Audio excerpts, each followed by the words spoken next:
దయచేసి మిత్రులను కోరేది ఏమంటే, మేము గత 2 రోజులుగా నిన్న ఈరోజు గౌరవ స్పీకర్ గారిని కోరినాం.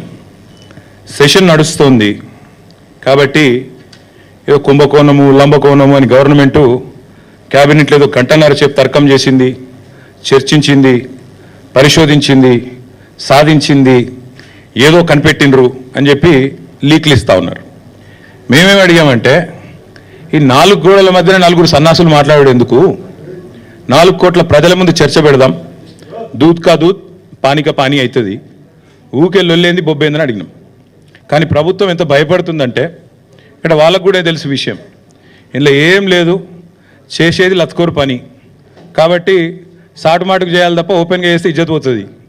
అందుకే తప్పించుకోలేక, మింగలేక, కక్కలేక ఓపెన్గా ఇలానే అసెంబ్లీలో కూడా అడిగినా, పెట్టు దమ్ముంటే చర్చ పెట్టు అసెంబ్లీలోని స్పీకర్ గారిని అడిగినా, చర్చకు రారు.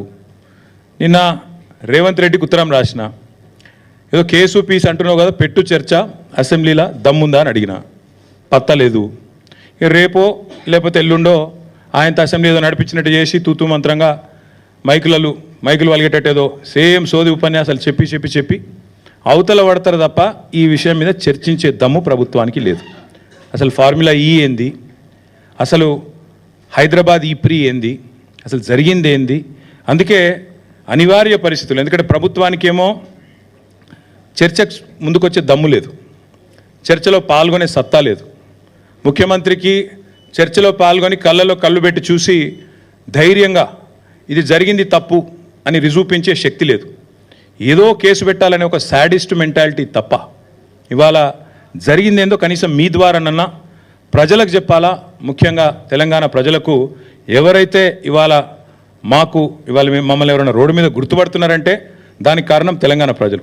ఎందుకంటే వారు ఓట్లేస్తే నేను ఇప్పటికీ 5 సార్లు ఎమ్మెల్యేగా గెలిచినవాడిని, ఉప ఎన్నికతో కూడా కలుపుకుంటే 5 ఎలక్షన్లు గెలిచినవాడిని. కాబట్టి తప్పకుండా వారికన్నా నిజాలు చెప్పాలా అన్న ఉద్దేశంతో ఈరోజు ఈ ప్రెస్ కాన్ఫరెన్సు మా సోదరుడు నరేందర్ రెడ్డి గారిని ఆహ్వానించడానికి, అదేవిధంగా మరి ఈ విషయంలో కూడా వాస్తవాలు ప్రజలకు చెప్పడానికే నేను ప్రత్యేకంగా ఈ ప్రెస్ కాన్ఫరెన్స్ నిర్వహిస్తాను. జరిగింది ఏంది మీకు లాస్ట్ టైం కూడా చెప్పాను, మళ్ళొక్కసారి చరిత్ర చరణం